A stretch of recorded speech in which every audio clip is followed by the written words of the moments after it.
Man, only the second show this week, but yet it feels like we've had to do 20. So much is happening this week. Transfer portal news. Of course, Ben McCollum speaks to the Iowa Hawkeye faithful in Iowa City for his opening press conference. We'll get into Brian Hardin's press conference from Monday. Still more news will probably break by Friday's show. And it's just been constant. Go, go, go. Ever since Drake got on that plane from Wichita after losing in the second round of the NCAA tournament. But there's no other better place to be to get all this news and get all this insight than the Media Row podcast with me, Justin Miller, sponsored by Kelly's Little Nipper. Welcome, everyone, to Wednesday's Get Together here, whether you're listening on Spotify, Apple Podcasts, wherever you get your podcasts, YouTube if you're watching on there. If you are watching on YouTube, I did forget to mention, we got some new decorations here behind me, and those just listening to the podcast, I'll try my best to describe it, but we have From the Locker Room in Wichita, and I was thinking about getting the players to sign it, but decided not to. But there's the D-Dog, the Bulldog running, with the Drake D. The main logo is right there underneath my now new March Madness credentials, which I love collecting, and it's been amazing to, at this young of a stage, to be able to go to as many March Madness tournaments as I have been able to. So thank you to everyone that's helped me get there. And then Carson Culp, the videographer for the Drake athletics team, gave me the hashtag March Madness sign. So I put that above my Emmenecker jersey. So we're looking good on YouTube, but a lot to get to. Like I said, the show rundown today is going to be not, this is usually a show. I take pride in the X's and O's and insight, coaches' interviews. This is a lot of just kind of relationships and what is going to happen in the future, trying to do our best to grab a crystal ball and see what's going to happen for both programs. And then we had the transfer portal, of course, open up this week. So going to get into how not only Drake, Iowa, teams in Iowa being affected, but mid-majors and the Missouri Valley as a whole, who's getting hurt, mostly Valpo. But we'll get into that. But we'll start off with the Brian Hardin press conference from Monday. Hopefully you guys were able to follow along on Twitter and Facebook, Instagram, TikTok as well, where I was posting videos from that press conference. Then we'll get into, from yesterday, Ben McCollum lands in Iowa City and makes his opening remarks to the Iowa Hawkeye faithful in Iowa City, and kind of what I took away from that 30-minute press conference. And then, finalize with the transfers that we're seeing jump in and out of teams and what this future is going to hold for both Iowa, Drake, Valley schools as a whole. So thank you guys so much for tuning in. Let's jump right into it with the Brian Hardin kind of emergency press conference, kind of the State of the Union of Drake men's basketball press conference he held on Monday afternoon. It was right after we posted our show. So now is a better time than never to get into kind of my thoughts from that press conference. But before I say any more else, let's go into what Brian Hardin said in his opening statement to the media on Monday at the Knapp Center. This is Brian Hardin, athletic director, talking about the State of the Union of the Drake men's basketball team after head coach Ben McCollum leaves to go to Iowa City. No, appreciate everyone being here. I really don't have too much of opening comments. I mean, it's just I am obviously disappointed with with coach not sticking around for more than a year, and sad for various reasons. But I'm so encouraged and optimistic about what the future looks like for this program, based off of the support of so many in our community and around the Drake fan base here. So I know that we're going to be able to find a terrific next coach. The interest just in the few hours here has been off the charts. So excited about that, ready to jump back into search mode, I guess, and see what that looks like. So happy to talk about anything that kind of has led up to this point, or kind of where we find ourselves, where we're going? And I think I'm not alone here because I saw it all over social media. That just proves why Brian's the dude. Brian is the man. And one, he's done so much for me, letting me travel with the team multiple times to Albany, to Wichita. He's been nothing but supportive of Media Row, but not about me, just about the program as a whole. Drake getting Brian Hardin has been incredible. 3 knockout hires: Nico, Darren, and now Ben. All 3 are now in the Big Ten. Darren, of course, with Indiana. Nico announcing he will go to Minnesota, where he's from. And then Ben going to Iowa City, where he's from. So the dude can find talent. You know, in a funny way, how Ben McCollum said that his superpower in Wichita was he was able to find winners and find the dudes that could excel his programs. So does Brian Hardin. Brian Hardin is a superhero for the Drake men's and just Drake athletics as a whole. Look at the hires that he's made on the football squad. Todd Stepsis. Dude wins 2 PFL titles and now gets to move up in the rankings. Yeah, he's going to UNI, and we'll get into that during football season. But then he hires yet again another established champion down the road in Woodley from Grandview. The dude just knows how to make the right hires. Allison Pullman. The soccer teams have won Missouri Valley Conference championships when he's been here. Everyone is succeeding under Brian Hardin. And I think that's why a lot of Drake fans, sure, can they be hurt? Sure, can they be upset? But there's no sense of panic. Maybe a little nervousness because Drake fans are starting to get used to the success and postseason success now. But especially from my end, I'm not worried. I'm not panicked. I don't think Brian's panicked. Brian talked about in the press conference how he's had this Word doc full kind of his depth chart of names he would want to get into, of possibly coaching hires. And he joked about how he kind of has gone to it a little more than he would want to. But the dude is always a step ahead. He knows how to get guys that will excel in this culture and also make it their own. So I'm not nervous. I'm not panicked. I think Brian Hardin is one of the best athletic directors. And I saw this tweet on one of my posts. I'm shocked too that colleges don't go after him. You know, that Drake is getting gutted with basketball coaches. Man, really lucky we're able to keep Brian Hardin too. But so that's my first takeaway from anything said on Monday, was that Brian Hardin's the guy, and I'm not nervous. Number 2, it just has a totally, completely different feeling than when Nico left. And I think this has just been what I've heard and been told.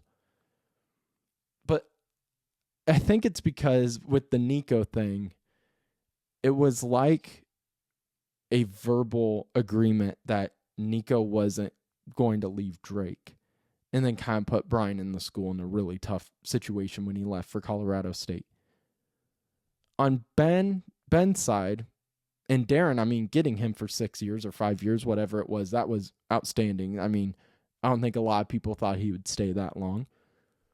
But with Ben, Brian made sure to mention how he was very open and was willing to hear it out and wasn't going to take calls while he was coaching this team. And he mentioned how there was one school, and I think everyone who watched on social media and everyone in that room got the feeling he was mentioning Indiana. Now, he never said that, but that's just kind of my context clues was that Indiana really, really wanted Ben in St. Louis. And when Ben said, no, I wouldn't take that call, I need to focus on coaching my team in Arch Madness, I think a lot of people believed Indiana kind of panicked, turned away from Ben really fast they still made a great hire. I love Darren DeVries, but I think they wanted to get Ben first. But so again, does it suck? It does. But I don't really have any hard feelings. And, I know there's Bulldog fans out there that are really upset, and you can be. But you win your first NCAA tournament game since 1971. It's just the state of being a mid-major. And I love the line Brian says of, he would rather be having to make frequent coaching hires because his coaches are succeeding than the opposite of having to change coaches so frequently because of losing. And I love his line because someone joked about our fans may be upset that the team's winning and they're getting coaches stolen. And Brian kind of chuckled and goes, yeah, okay, next year I'll make sure we lose 10 games. And something Admire was posting, Drake was posting all over the place, was Brian saying he's never going to apologize for winning, as he shouldn't. And as Drake fans shouldn't be mad at that. Honestly, it's kind of bittersweet because you're having success and other teams want that success. Now it's just, all right, let's find a guy that wants to be here for a little longer. And Ben, I think, was that guy. And then the Iowa job just opened up, and that's a dream job he just couldn't pass up.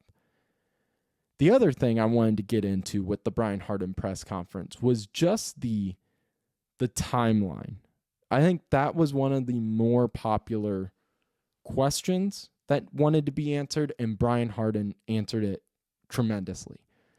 And this is a little longer. I usually try to keep these, interviews, clips into the show. I try to keep them around 2 minutes at the longest. This one is about a little over 5.5 minutes, but it's well worth a listen. And I think Brian Hardin, again, just dominates in a sense, and is, if anyone wants to be an athletic director, you have to watch this. But so Brian Hardin gives in detail everything in the timeline of how things happened. So well worth a listen to. Here's Brian Hardin on the exact timeline of Ben McCollum deciding to leave Drake to go to the Hawkeyes. I should give Ben a lot of credit for the boundaries he set up in this process. He was, and it's not always that way with it. I've seen coaches at other schools kind of do it differently.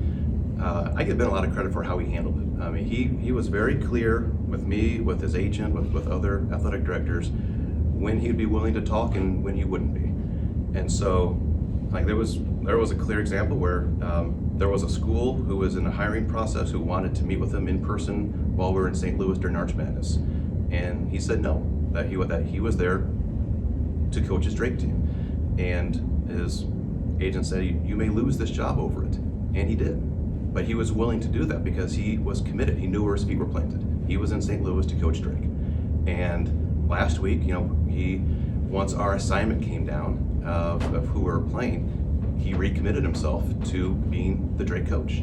And so that is, I really do appreciate that, because it would have been easy, and we see a lot of coaches who will meet with athletic directors while they're out at an NCAA trip or other times, and you always wonder if it takes away from their preparation for that next game. That wasn't the case with Beth.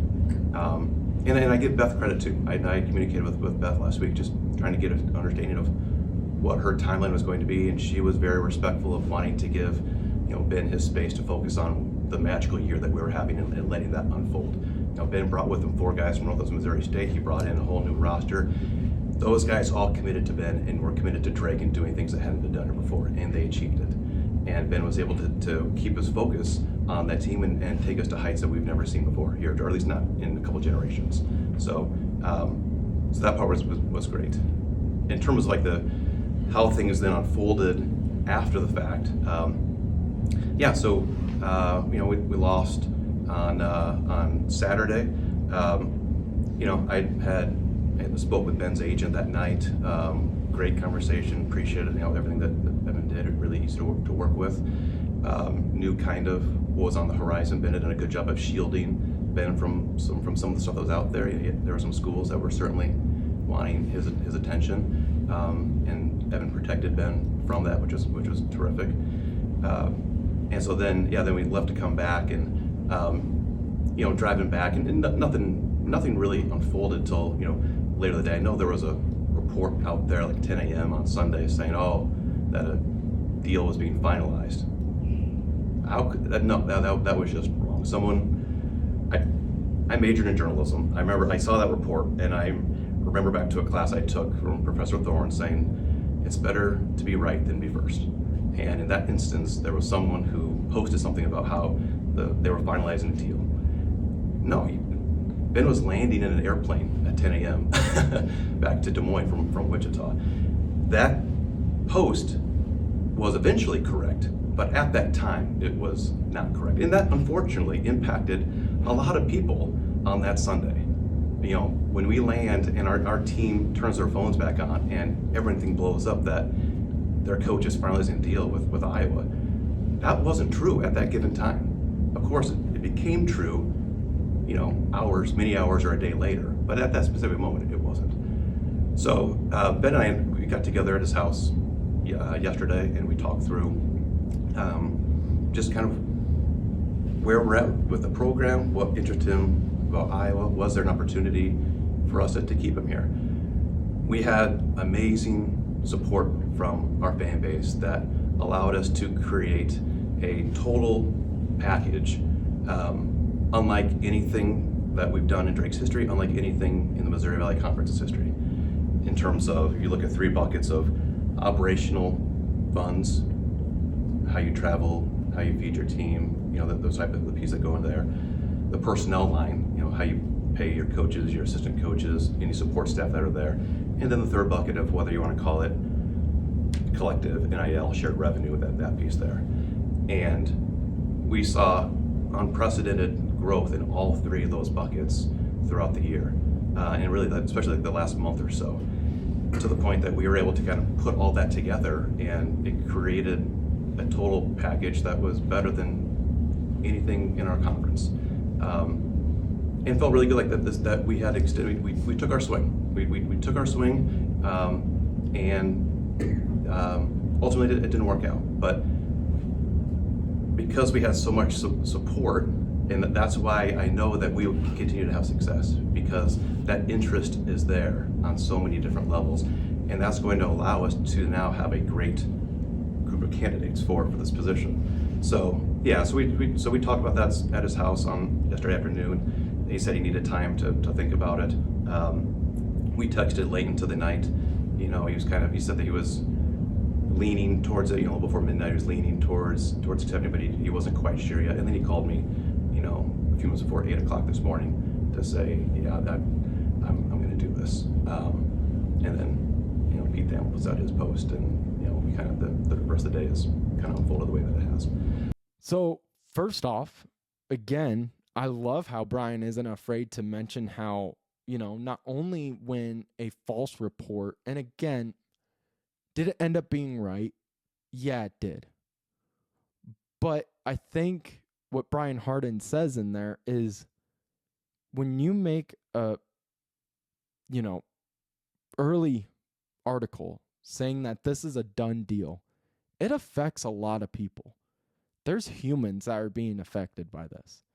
He mentions like the coach now, or players now open up their phone when the plane just lands, as that report gets put out there. They're now like, wait, he didn't even talk to us. So now you're putting a bad look on Ben to his own guys. Now the own guys are getting false reports and getting false images by Ben. I mean, And then you just make it look like everything was so unorganized when it truly was. And when Ben was truly trying his best to get this all figured out and figure it out for himself.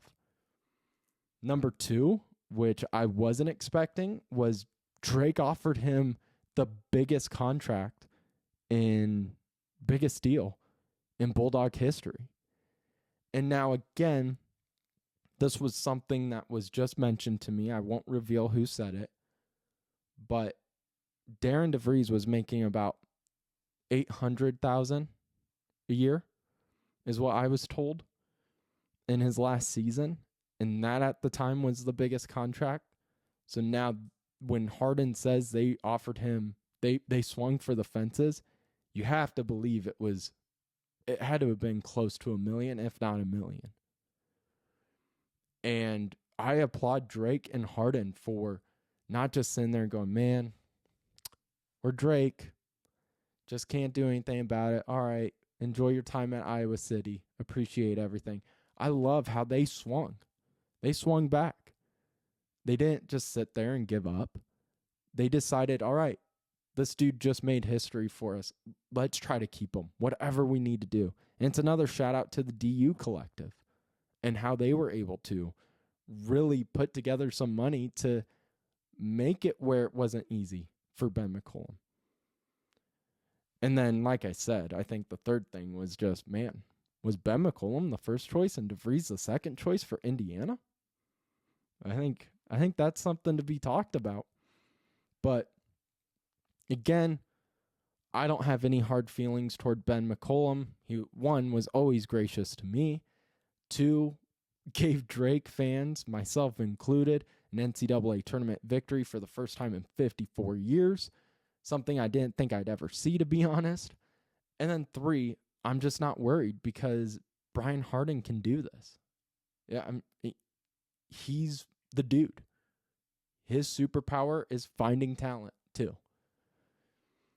So before we jump into the Ben McCollum presser in Iowa City from yesterday, I do need to give a huge shout out to our title sponsor. And Kelly's Little Nipper have family coming into town, like I said in Monday's show, so probably going to try get them to Kelly's to get a few drinks, get some good food, hang out with some great people, as always. But make sure you do that as well. Kelly's Little Nipper, 1701 East Grand Avenue in Des Moines. And make sure when you do go there to tell them that Media Row sent you. So Ben McCollum gets in front of the Hawkeye fans in Iowa City yesterday to give his opening statement of, what he is going to bring to Iowa, how excited he is for the job. I didn't get to watch it live, but was able to watch the recap. And here's just a few of my thoughts on Ben McCollum's presser. Number 1, damn, it does suck to see all those Hawkeye fans in the white and gold ties because it was so cool what Drake was doing. But again, I'm sure Northwest Missouri State was feeling the same way too. But my main thought, like I said during the Brian Hardin thing, was I'm not upset at this guy. I mean, if anything, that press conference just proved to me, man, Drake had their guy, and I think he would want to stay at Drake longer. Just the timing of everything. They fire Fran, and that's his dream job. It clearly is his dream job. I mean, he was naming Hawkeye players that I hadn't heard of. I mean, of course, I've heard of B.J. Armstrong, but he was just going down lists, going through coaching trees, coaching history. This dude is a Hawkeye fan, and it would be hard to, let's say a Bulldog guy like me was coaching at Iowa, who, I don't hate, but then a dream job pops up at Drake, and let's say they can offer more money than I'm getting paid. Hell yeah. Everyone does that. Everyone would go. I think one of my favorite parts was early on, when he was talking about how him and Beth Getz were sitting on the plane and really talking about what will this team look like next year. And I love his answer of saying, when asked about what this team will look like, have you seen Chris Street play? Boom. Won the fan base right there. Won the fan base. You won me. And I'm not even an Iowa fan. And I'm like, oh, that's a good answer. And he just brings up the intensity and how Chris Street, yeah, he was amazing offensively, but that dude hustled defensively too. And honestly, get the hashtag trending. Ben McCollum's bringing defensive basketball back to Iowa City. You can count on that. And he just brings up, just trying to get the right guys in there, trying to get the intensity back. And I think he says all the right things in this press conference to get Hawkeye fans excited. The only thing I didn't agree with, and I saw a lot of people making jokes on social media, was when he said, Iowa's had a great, string of just amazing fans.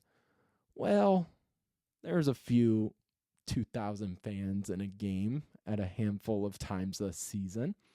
But I think next year, I wouldn't be shocked if that season opener is sold out. Especially when you bring in guys like Bennett Sturts, who we'll get to in a little bit. And that was another thing. With the transfer portal, Iowa was hit hard with it. Dix was gone. Freeman's gone. Sanford's gone. Koch is gone. And they asked him, I think it was Jeff Dubroff from Channel 8, asked him if he's been in contact with those guys. And he said, absolutely. Why wouldn't I be? Trying to get them back. Trying to, realize that Iowa is a special place. Now, I will say this, from what I've heard from fans seen on Twitter, it does sound like Dix is a done deal. He's not coming back to Iowa. I saw somewhere that he was down to 3 schools. Freeman, I think, has the opportunity to just make way more money anywhere else, so he's probably going to do that. The two, though, that I think fans and a lot of people think Ben McCollum could influence to come back is Price Sanford. Hell, put him in a Mitch Muscari role, let them cook. And then Cooper Koch will probably come back too. So, really excited to see what he does there. And while he's hopeful for guys like Cooper and Price to come back, he is bringing a familiar face to Iowa City that I think may trump over Ben McCollum coming to be a Hawkeye is Bennett Sturts. Bennett Sturts covered him all season long at Drake. Outstanding. MVC Player of the Year. He joins Larry Bird as the only other player in the Missouri Valley Conference history to have a single season with at least 600 points, 180 assists, and at least 70 steals. He averaged 19 points per game, 39 minutes a game, 4 rebounds, 6 assists, while also shooting 50% from the field and 40% from 3. And on top of all that, adds incredible basketball IQ like I've never seen and amazing defensive awareness. And then you also look, as a Bulldog fan and a Hawkeye fan, is there anyone else from Drake that Ben McCollum may try to bring over? And the 2 names that came to my mind right away were, number 1, Tavion Banks. I've loved this guy all season long. Might have been my favorite player on this team. But won Missouri Valley Conference 6th Man of the Year. He averaged 10 points per game, 5 rebounds, and shot 52% from the field. In the NCAA tournament in 2 games, averaged 13 points versus Bradley, averaged 21 points during the season. So those just prove in those small sample sizes that Tavion Banks can compete at a high level against Power 5 schools that are much bigger and larger. And then again, a team like Bradley that was just one of the deepest teams in their conference and one of the biggest teams in their conference. He didn't have a huge issue. And from the start of the year, I was worried that Tavion Banks, even if Ben stayed, could be in the transfer portal because he can clearly play Power 5 basketball. And then number 2 is freshman guard Isaiah Howard. One of the most athletic players I've seen play the game. He doesn't get overwhelmed for being a true freshman, is active on defense, and always active on the glass as well. Had 7 points against Mizzou, and as well in the Arch Madness tournament, had 21 points against SIU. Someone that can really make an impact on any team he's on. So those two, they haven't been announced as they are for sure transferring, but they are two that I would be on the lookout for here in the next few days. So Ben McCollum headed to Iowa. Done deal. Bringing Bennett Sturts with him. Bringing the fans wearing the ties and the white shirt with him. And I think what Hawkeye fans are really excited about, bringing that defensive intensity back as well. Before we finish up today's show, again with the transfer portal craziness, do want to go through the Missouri Valley Conference transfer portal news right now. And this comes from Journal Star. And it says, in quote, more than 2,000 players used the NCAA transfer portal after the 2023-24 season. Of those, 86 players entered the portal from the Missouri Valley Conference. That include 12 of the 16 players voted in the conference's 3 all-conference teams. And after just one day in 2024-25, a total of 732 players are in the portal nationwide, including 29 from the Missouri Valley. So the top players in the Valley are typically leaving, is what we're seeing. Bennett Sturts leaves. Now you look at Valpo, who just got gutted. Tyler Schmidt, Carson and Cooper Schwieger. All right, the star guard leaving Valpo.